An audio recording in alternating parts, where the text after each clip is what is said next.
Have you ever walked into an unfamiliar building and felt completely lost? Now imagine that feeling magnified, where traditional visual cues like signs and directories are invisible to you. For millions of people with low vision, blindness, or orientation challenges, navigating indoor spaces can feel like solving a problem with missing pieces. Today, I'm thrilled to introduce Idan Mir, the visionary founder of Right Here, a company that's revolutionizing how we experience and navigate indoor environments. Since launching in March 2016, Idan has pioneered what we now call indoor orientation, transforming over 2,400 venues worldwide into accessible, confidence-building environments. Think of Right Here as a digital guide that speaks in 26 languages, converting physical spaces into real-time audio experiences that unlock freedom and independence. But here's what makes today's conversation particularly fascinating. Designing for accessibility doesn't just help those who need it most. It creates better experiences for everyone. It's like the curb cut effect in action, where solutions designed for wheelchairs ended up helping parents with strollers, delivery workers, and countless others. In our conversation, we'll dive into how accessibility-first design becomes a competitive advantage for businesses, why continuously evolving from legacy tools, think braille signage to QR codes and NFC technology, keeps innovation alive, the power of co-creating with your audience to accelerate both empathy and breakthrough solutions, how building a growth mindset culture around feedback and mentorship fuels sustainable success, the game-changing mindset of treating early projects as experiments, helping you launch faster and refine smarter. Get ready to discover how one entrepreneur is building a movement toward a world where every space becomes a gateway to independence, equality, and passion-driven possibility. Come on, let's dive in with Idan. Idan, welcome, and thank you for being here with me today. It's such a pleasure having you on the show. Absolutely, same for me, and I was waiting for this one, so thank you for the opportunity. Let's tell everybody what it is that you do. So I'm Idan, the co-founder and CEO of Right Here, and we're turning public spaces into more accessible environments for people with orientation challenges, including, and most specifically, people who are blind or visually impaired. We're helping them basically to have a more independent lives by finding their way around by themselves. And yeah, we've been doing that for about 8 years now, which is pretty long time. Yes. Gonna go. It's quite a journey, right? Quite a journey. Still, I feel we're still in a very early, although we have over 2,500 locations worldwide that already have our solution and happy with it. But it's still early. There's a lot more buildings that I think it's time for them to become more accessible. So you're Right Here is the company, and the solution is to help people to be able to find their way around places. Is that right? Can you imagine a world with no signs? There's no signage anywhere you go, right? I would be in trouble. Right? And you're not the only one, right? I mean, think about it. We're taking that for granted almost because the day we burn, it's, you find it anywhere you go. Whether if it's outdoors or indoors, you can find signage all around you of the street or of whatever that is, points of interest. But for a lot of people, those signs not necessarily mean anything. They're not, or not even exist, right? So whether, again, obviously if they're blind or visually impaired, but there are other audiences, we sometimes see cognitive disabilities, for example, dyslexia. You might see a sign of a directory with all the offices in each floor, but for some people, that doesn't say anything. Think about people with language barriers, right? They might see the sign, they can read well, but they just don't speak the language. Right. That doesn't say anything. So basically what we do, we're providing an audio format of these signage, right? I think about it as a talking signage system. It's an app. Okay, so on my phone. Yeah, it's an app on your phone, completely free, Android and iPhone, anonymously. There's no sign in. You don't need to pay for it, and you don't need to exchange your privacy for it. So we don't ask your name, your email, or anything like that. So it's just like a calculator. You download it and it's working. That's it. There's no sign into the calculator, right? So it's a very simple app from that front. And the app basically gives you audio descriptions in your language, in your pace, right, of where you are, what is there, what's around you. or maybe I'll give an example. We have a whole outdoor experience in the app using GPS and and OpenStreetMaps, which gives you, again, just think about it just like a Google Maps type of app, but it's very it's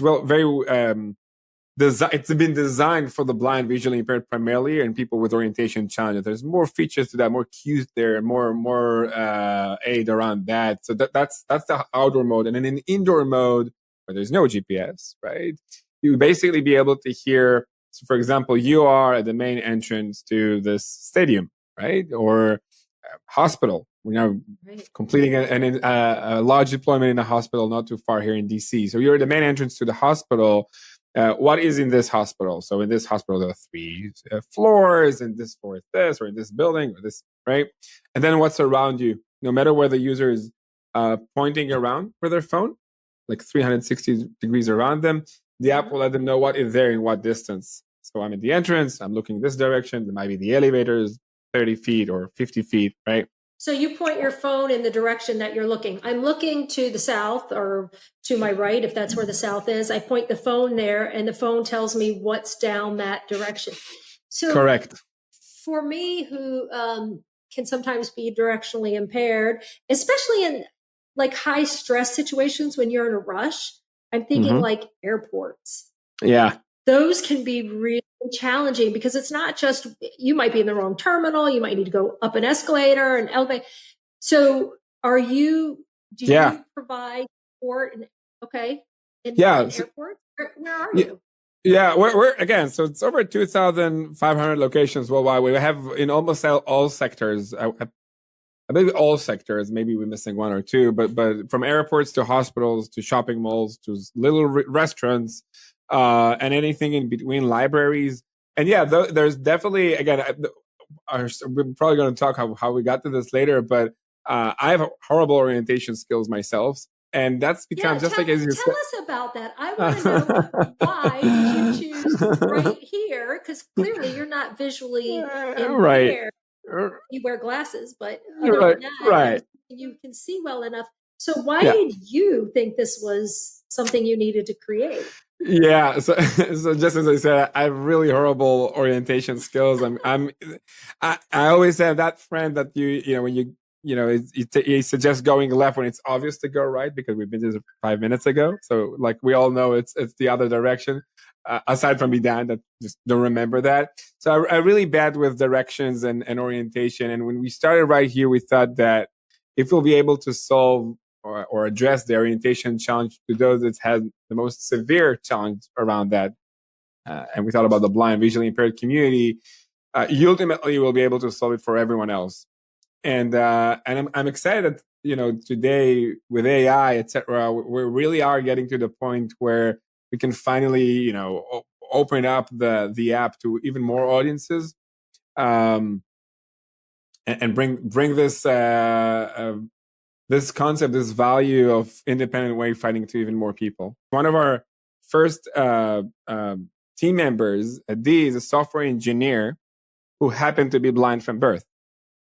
So he's a software developer. He's not just using the laptop or the apps. He's developing those apps. Wow.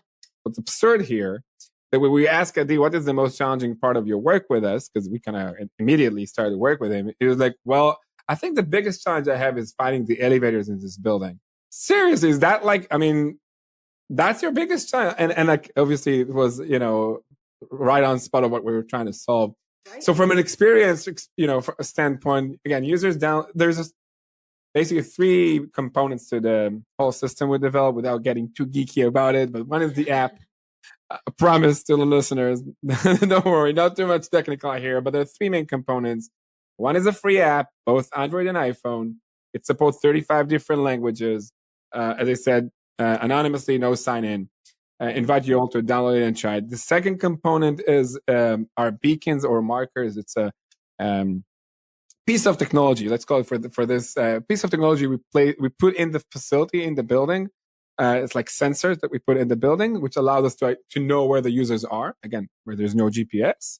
And thirdly, there's the cloud management system, which allows us to basically control, edit, and manage all the audio descriptions. And once the users are getting into a building, we describe them in words, the environment. right? You are in this meeting room. It's in square shape. There's a table in the center. There are chairs around it. Whatever we put into that. And again, obviously, as you said before, wherever they look around, we'll let them know what is there, what's around them, and the distances. It's an audio format of signage more than anything else. And maybe, I actually usually share these two facts at the very beginning, so maybe I'll do it now. If any of our listeners went out of their home today, they've probably seen at least 10 Braille signs, without noticing it, in the elevator, public restroom, or a meeting room, or a hotel room. Braille signs are all around us, wherever we go, no matter where you are in the country, right? I'm in Maryland here, wherever you are, California to Chicago, whatever that is. And it doesn't matter if it's a small restaurant you visited or a big hotel, airport, hospital. I mean, there are over 100 million of them. So that's the first fact.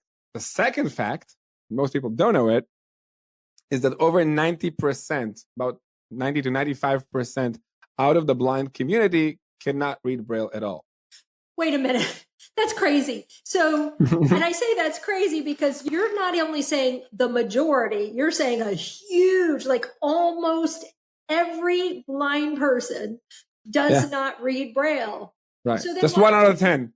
1 out of 10.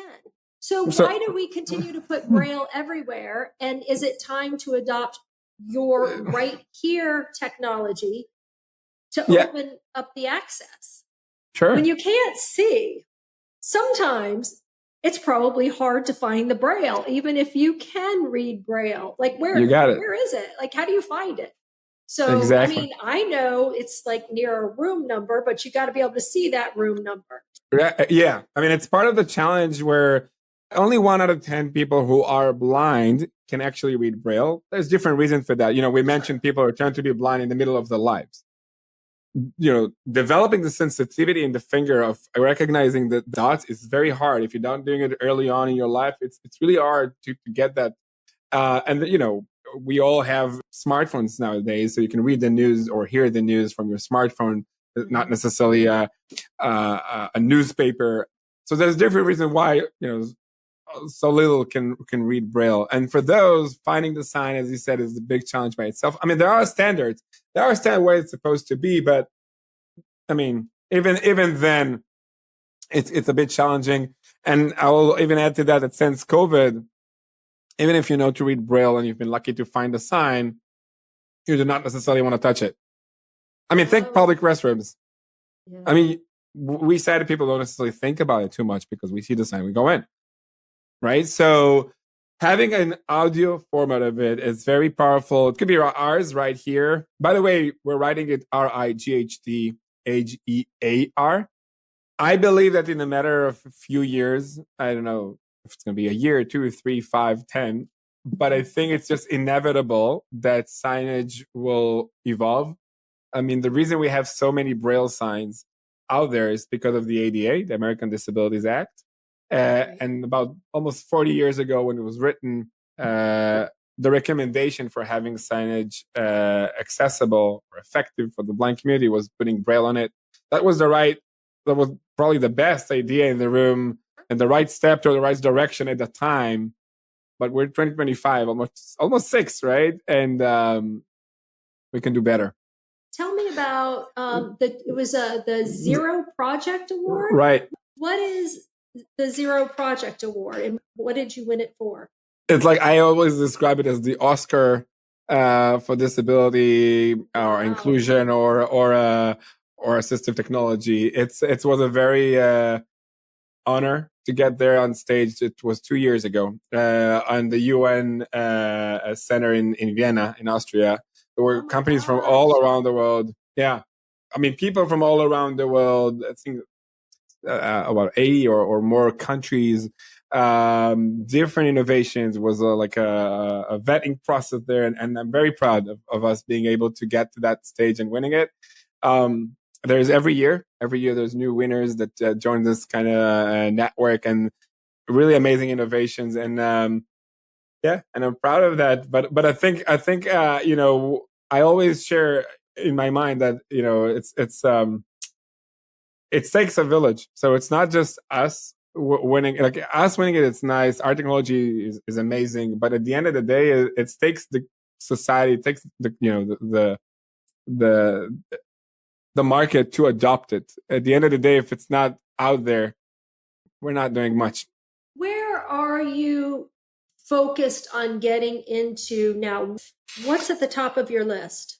That's a great question, Christy. It might sound obvious, right? And it is, because so we're in the US only 3 years. Again, our office based in Maryland. And the main question we asked ourselves, so who should we target with this? Is it more better fit for hospitals or airports or hotels, or where exactly should we focus on? And in the first year or two, we were reaching out to many different type of segments and trying to interest them with that.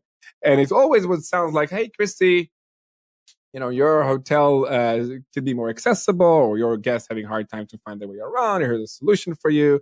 And the other side would always like nodding and like, very interesting. But we'll call you, don't call us, kind of thing. And we're like, why not? I mean, they don't necessarily understand they have a problem. And unfortunately, the answer is no. They didn't necessarily understand that they have a problem, or that they're not serving their audience as good as they can.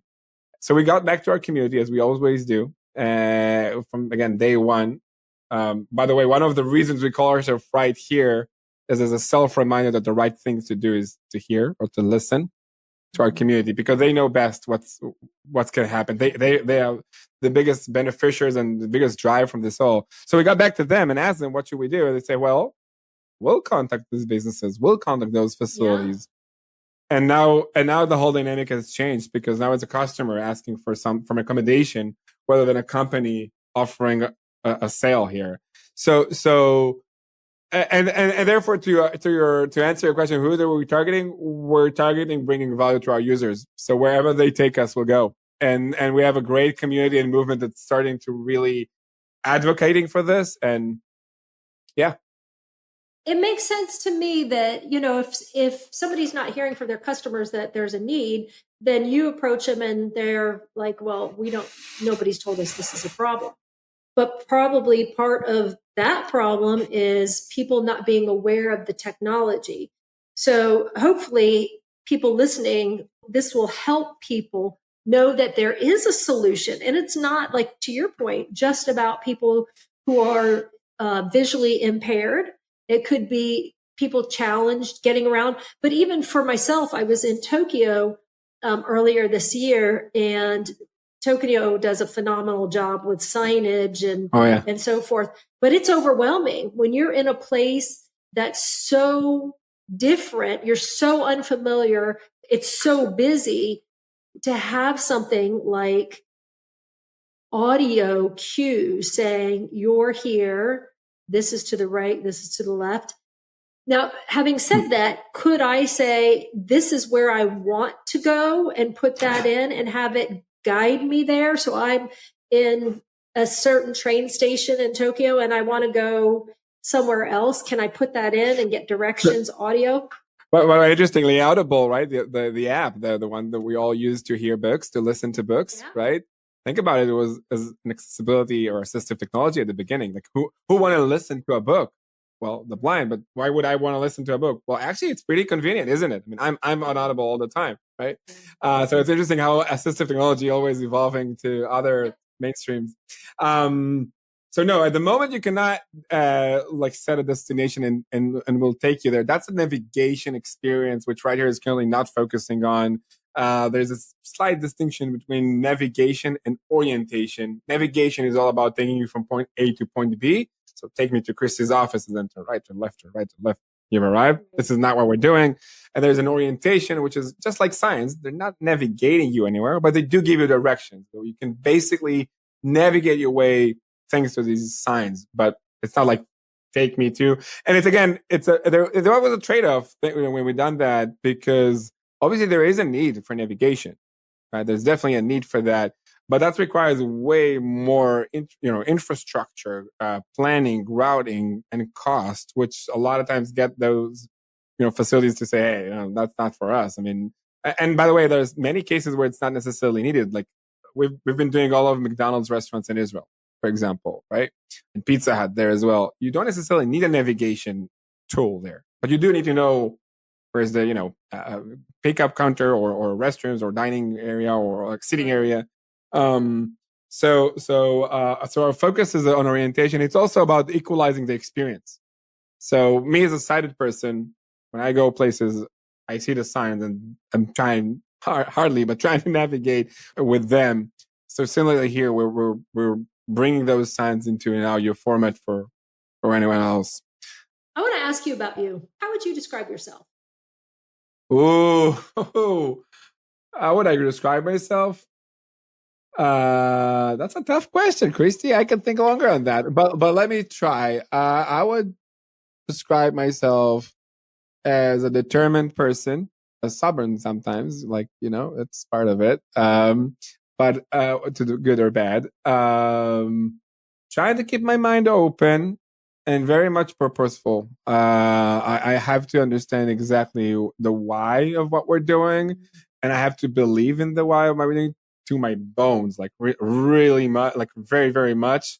We've been 5 years completely bootstrapped as a company, no outside capital, no grants, no rich parents as well. Like it was really tears and sweat we put into this, and we grew from my friend, my co-founder Gil, and myself to 10 employees, and then COVID hit the world, and we're like, okay, everyone is on lockdown, like everything was closed.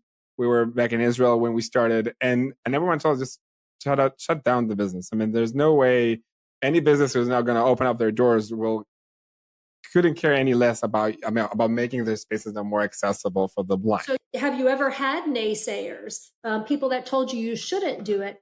And so yes, you have. So how did you continue? Because you've got a doubt, or was there any time where you doubted that? Oh yeah, maybe we shouldn't do this. First of all, I'll be lying if I would say we don't have them anymore. Like we always have those doubts. I mean, the markets, especially, I mean, that's what I experienced. I don't compare it to anything else, but the markets has been wild in the past 10 years from COVID. Again, half of our team is in Israel.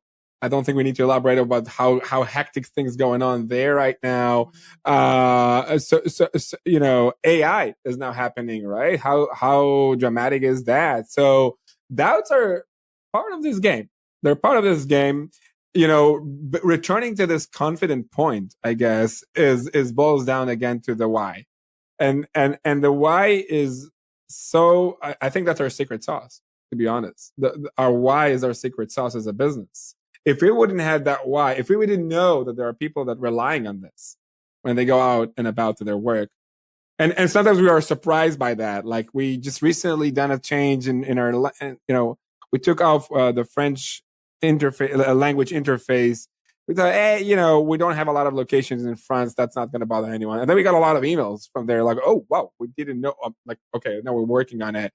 We don't know who our users are. That's a big challenge from a developer perspective. Yeah. Right. So we know a few, right? Like I know by names a few because I get from user testing and, from the community involvement, etc. And knowing that those people are relying on this when they go to work, when they running their lives, to me, it's a sense of responsibility.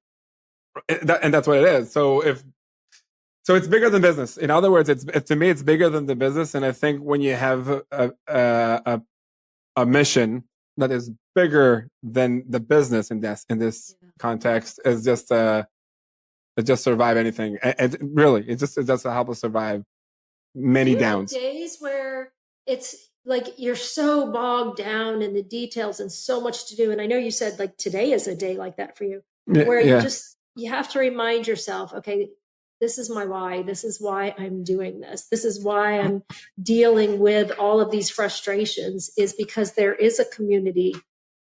Yeah, I have a lot. Absolutely. And I have some tricks for that. There's maybe 2 or 3 I can share, right? That at least helps me. I don't know if that's going to help anyone, but one is just breathing and meditation. Saying, okay, I'm feeling so bogged down. I'm just going to take 10 minutes. I'm using Headspace as a great app in my mind. Just let's breathe. Let's just gonna, refocus and relax. Sometimes is 10 minutes enough? Oh, 5 minutes is enough. Sometimes 1 minute is enough. I mean, I would recommend our listeners, after listening to this one, just take 5 deep breaths in and out, and count to 4 between them, and you'll see how you'll feel a bit different, a bit better. So that's breathing and meditation. Secondly is walk. I'm just going outside for a little walk, so 20, 30 minutes. And that brings, the blood or the whole energy. To me, is like a refreshing exercise that got me, and I got my creativity going. And then I found, there's an opportunity there. Oh, maybe we can do that. Maybe we can tackle that challenge in the other way around. And then from the motivational perspective, I guess what I do is just talking with some of our users, and that just reminds me the why again. So I'm talking with them, reaching out. Hey, it could be on any. Want to pick up your brain on this idea or this feature or your recent experience with this or that. Just by talking to them, it helps me. Like, oh my god! I mean, if I'm thinking I'm running a challenge right now, I'm not. I'm not. I'm not. There are bigger challenges that we're committed to solve. So that's what helps me in those moments. So, who in your life has been most influential, and do they know it? I hope they know it. Well, one is my grandfather. He turned to be blind actually during the ends of his life, and he was my best friend. He was a very hard worker, very very much of a hard worker, and a beautiful soul. I hope you know it. I mean, we kind of started that. It was in his last 2 years or 3 years. But yeah, it was a great inspiration for me. It was a Holocaust survivor. Really built up his whole life together with my grandma. Both were Holocaust survivors. Really, survived the worst we can all imagine, and really started their life from zero, like or minus 10, I guess. And build a really beautiful family. And I miss him a lot, and I hope he felt that. But yeah, I mean, there are many others. I have a lot of mentors. I'm trying to surround myself with a lot of mentors. Each one is kind of filling a different gap. Sometimes it's just inspirational on, whoa, how high you can get with your dreams and goals. Others is just a perseverance. Others are more on other aspects. But yeah, I would agree with that. I don't know that I would do half of the things that I've done without the mentors who have pushed me and made me feel a little bit uncomfortable. Like, the mentors that have high expectations of you. At least from an entrepreneurial journey standpoint, if you can find someone that desires in your success purely from the very, very almost altruistic perspective, that really desired in your success, he wants you to succeed, nothing else interesting them, like and you feel that, and you can feel that. They're not just saying that. You can feel that by their actions, by the times they want to spend with you, by the help they surround you with. And if that person is someone you aspired to get to where he is, or what you've done or achieved something similar, I think that's a great fit. That's what helped me picking up the right mentors.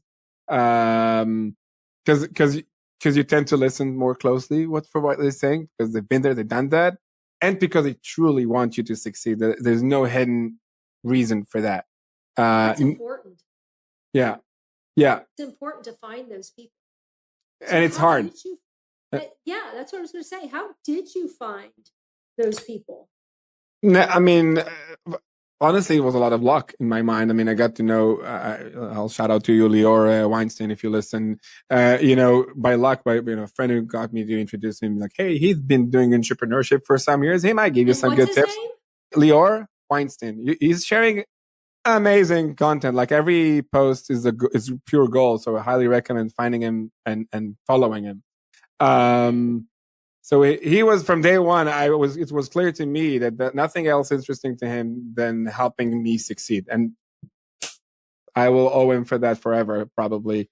But yeah, through networks, through friends, follow people you inspired by what they're doing. Don't be afraid to reach out to them.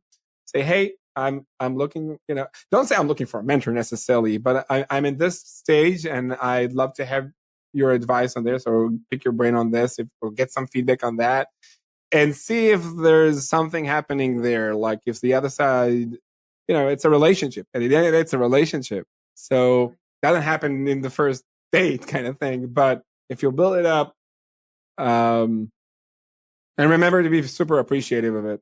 I think it's, yeah. You said you got lucky, but one of the things I'm finding, I'm curious if you are too, it's not an accident that people show up in your life when you need that person to. And I don't know if you're paying more attention to it, if it's, whatever your belief is, but people tend to show up when you need them to show. Have you found that? Yes, but I mean, I think, maybe luck is not the right word for this, but I mean, in our case, I think the purpose we're serving is easy to relate to. There's a lot of startups and we do this and that. And by doing that, we're changing the world. Okay. Yeah. Most aren't. Or even if it's kind of a long, line or distance to it. In our case, it's pretty straightforward. We're really very much a direct impact type of startup. So therefore, I think it's easier to people to relate to the purpose, the mission of the company. But yeah, I agree with you. People are there. If you'll open up your ears around it, and if you'll and reach out, not and reach out, you have to, yeah. And sometimes that's the hardest part. It's being brave enough to reach out to somebody that you think may not be interested. Yeah, to do that and say, can I ask you some questions?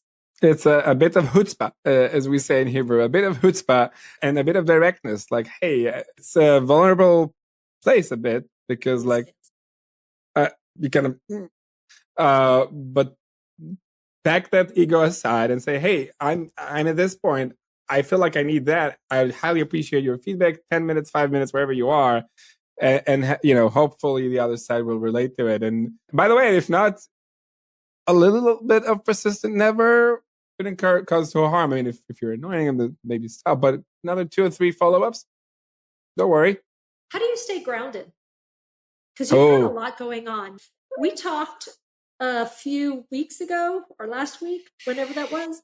Yeah. I know you've got a busy life, my friend. First of all, because I have an amazing wife who supports me and supports that and committed to that. So I love her and she's a very important force behind it. Probably not getting enough credit for this.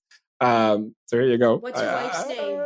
Liat. Let's give her a shout out. What's her name? Liat. Well, yeah. Much appreciation for the work that she's doing that allows you to do the work that you're doing. Talking about signage, so we have this kind of picture, the frame sign in our room, which is "I believe in your dream." She helped me stay grounded. I guess our mentors helped me stay grounded. Our users, and self care, right? With meditation, as I said, and walks. I'm walking every day in the morning. That's the first thing I do every morning. Listening to podcasts, like maybe some of you are now walking somewhere, or music, or nothing, just the birds, and yeah, I hope that helps anyone. What would you say to somebody who so desperately wants to make a change, who has a dream like you did, and they just feel stuck? What advice do you have for them? I think what I would advise to them, and it might be applicable to other ways of life, right? Don't usually with startups ideas, a lot of times they're entrepreneurs or people that is working somewhere, but they have this startup idea that they always thought about could be amazing, and but they never took the first step with it. I think there are really plenty of value in the world that never been effectively out there just because people didn't take the first steps of making it happen. Just the first steps. Totally agree. The first steps are the hardest ones, right? And I think a good tip there to ease the first step is just don't call it a startup. Don't call it that way. Call it a side project. Call it an exercise. Call it just something you do in the weekend. Don't even, because when you talk about it as like I have this big vision and sort and you are. That creates a lot of expectations.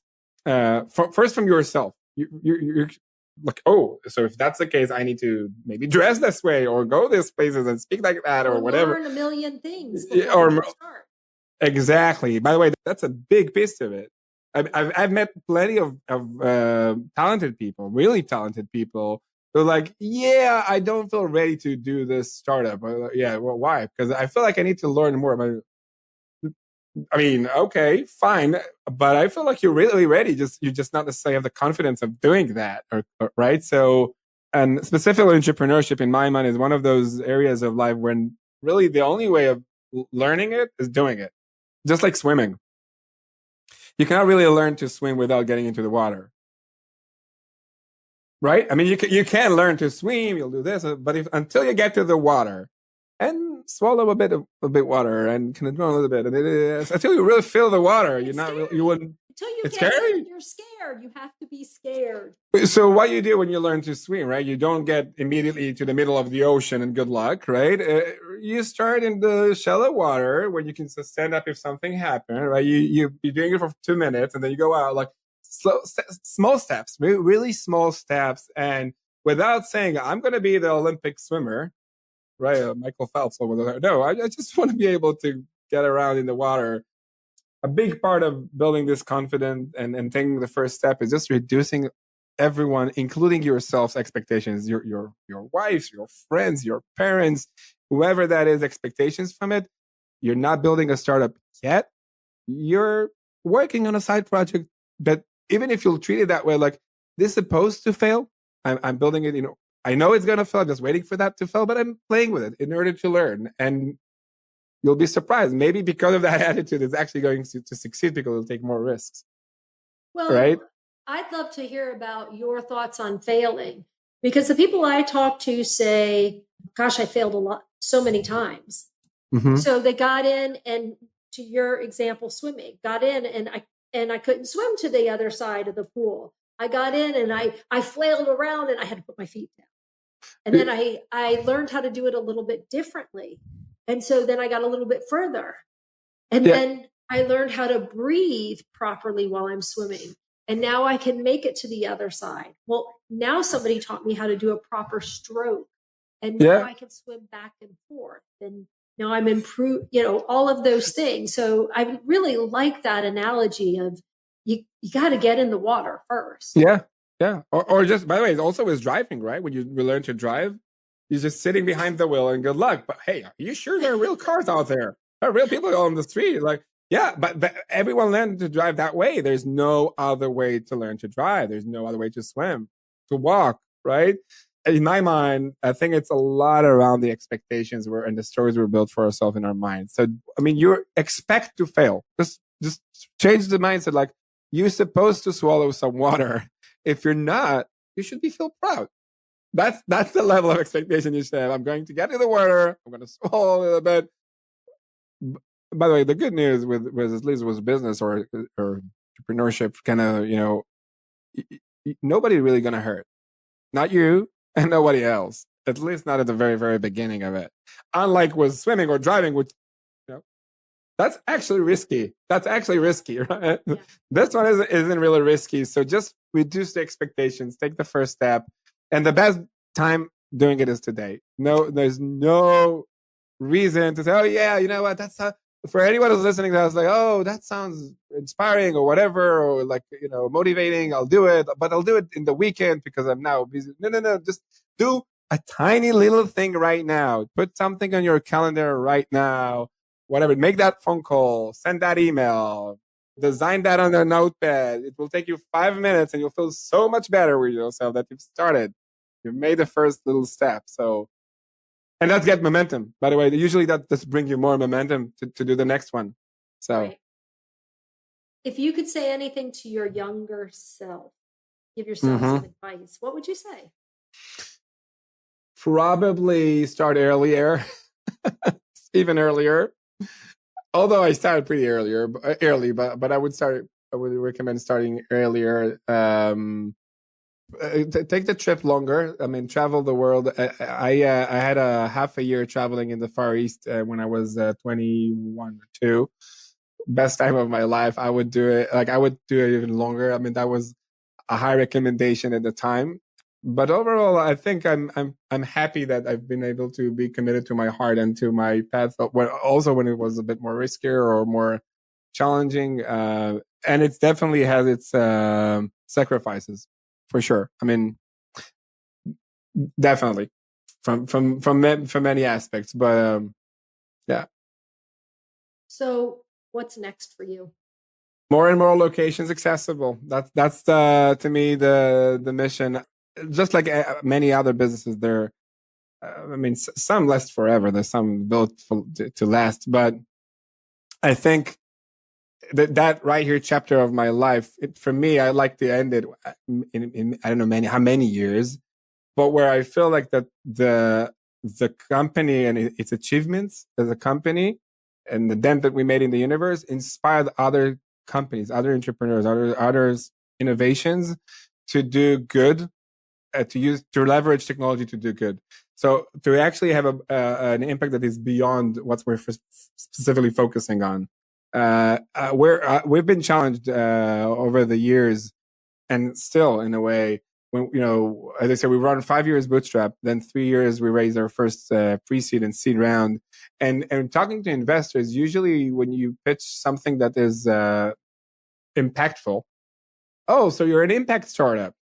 That's definitely not going to be big, right? It's going to be impact, but it's not going to be big. That's the wrong perception, unfortunately, that is still in the market. If you do good, then you're not necessarily going to do well, which is unfortunately.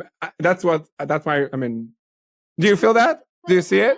Well, so yes, maybe, except what you said earlier, and it's so true. A lot of our technology that we use every day started out by doing good, by helping others, specifically helping people of different abilities, motorized wheelchairs, voice to text. All of these things, these technologies came from doing good. That's taken off. I mean, now there are bicycles that have engines. There are skateboards that have engines. There are, for goodness sakes, unicycles that have engines. Right. So I would say if somebody had that, if I heard an investor say that, I would feel like that was pretty scarcity thinking. That's pretty that's missing out, and it's not understanding history very well. Right. And I hope by the way that this kind of mind shift is actually happening. I was actually planning to write a blog post about, there's a few actually funds that have been established just the past year around, supporting people with disability. Yeah, we talked about it, I think, about people with disabilities. Yes. And that's amazing to me, because I think that shift is needed, and the examples you give is just spot on as examples of why this mind shift need to happen. As I'm exposed more to founders and investors, I am hearing more investors talk about wanting to be impact investors. I won't go into what that means now, but if you're interested, you should definitely look it up, because there, especially now, and in the climate we have now, there is a need for people who are solving some of the world's biggest challenges that may have been called do-gooding in the past, but where government funding is changing or eliminating. Those needs still exist. And what's fascinating is those needs could actually not just do good, but make people money. Yeah, exactly. And I think that's what I'm saying. I think at least in the past year or so, the capital markets are now paying more attention to this, because there's an enormous untapped opportunity. The needs are real. It's not like, you tweet and you get a pizza to your door. I mean, fine, but you can also call and you get it to the door. It's not like a nice thing. It's a real need that the real people out there, and by the way, our lives are getting longer and longer. So, right, the numbers are going to get higher and higher. It's absolutely fascinating. If your startup idea is copying something that somebody else has already done, think about something Yeah. else. Yes. Because there are some real needs that, again, are going to be needed, obviously. Yeah. Yeah. Solutions are needed. And there's opportunity to really create wealth if that's your goal and do good at the same time. And as things shift, a lot of times in the private sector, things are more efficient than in the government sector. So I think we're at a really interesting time right now, and I am fascinated to Yeah. to be watching these things and talking to people like you who are doing exactly this. Yeah. So if somebody wanted to find you, Yeah. where can they find you? Well, I'm trying to be as accessible as I can, right? Or in the accessibility world. Yes. So yeah, yeah. My LinkedIn is there. Idan Meir, IDAN Meir is MEIR, and maybe it'll be in the footnotes. And my email is always available. It's Idan IDAN and then just like our website, right? RIGHT dash here HEAR.com. I always look to expand my network and learn for more feedback. If you're listening and you have an idea, if you have an encouragement to tell, that's always help as well. It's part of the journey. That's maybe we missed that in the earlier part, but when someone's telling you, "Hey, I'm following, you're doing a great job with this and this, and I'm excited for you of doing that," sometimes that's such a meaningful note. Words of encouragement. Yes, So exactly. are you looking for more investors? If an investor was listening and was interested? Yeah. Yes, we are. I mean, we've been very active on this. Now we kind of close the milestone there, but we have more room in this round. We're gearing up to a few other exciting projects. So yes, if you are an investor and you want to join our journey, talk to me. I'd love that. And if you're not an investor but you have any influence on any type of facility, again, from a small restaurant to a big hospital or airport or hotel or anything in between, and you want to be ahead of the curve because it's inevitable that you'll find your signage audibly and sometimes in the future. So if you want to be ahead of the curve and among the first pioneers who are also going to enjoy the publicity that's always there around it, I'll be right here. I love that you said that. I think that's the smartest thing that I've heard is make your ask. You didn't say that, but you did that. Make your ask every opportunity that you get. So if you're listening to this and you own a restaurant, you know people who have restaurants or airports or schools or auditoriums or stadiums or whatever, reach out. Reach out. And you'll be surprised how no-brainer decision that would be from all aspects, from the operational to logistics, from IT to costs. We've made it no-brainer decision for facilities to have. I hope that as a result of this conversation, you are inundated with Amen. requests, my friend. And I'll let you know. We'll definitely be staying in touch. Thank you, Christy. It was an amazing opportunity for me. And thank you for all for listening and stay with us. And hopefully I'll be here again sometime in the future. I'm inspired with this conversations you have here. Thank you. Thanks for being here.